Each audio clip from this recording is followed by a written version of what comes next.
Agribusiness. Hii ni harvesting. Ili begu itoke. See, we have to harvest it.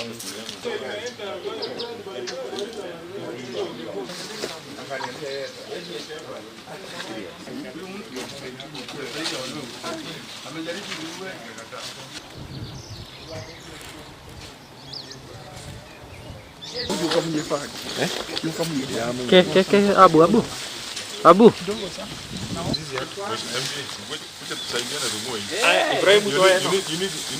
Kando na kupanda mimea ya mahindi, huku ndani kuna mimea ya bangi.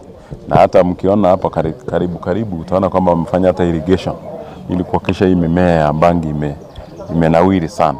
So tuliweza kukuja hapa na kweli tumethibitisha kwamba kuna mimea ya bangi imepandwa hapa.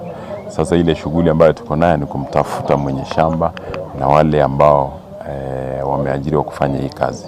Hiyo ndio shughuli ambayo imetuleta hapa pamoja na maafisa wa polisi. Ukiingia pale kwa gate utapata huyu mtu alikuwa ameweka camouflage, amepanda sukuma na mahindi karibu na gate. Kwa hivyo wewe ukipita unafikiria ni sukuma na mahindi imepandwa hapa. But ukiingia kidogo unapata amewekelea pesa mingi kwa sababu amemwaga bolea, ameweka sprinklers such that bangi imepandwa na ameweka several sprinklers kwa shamba, anamwagilia maji ili bangi imee.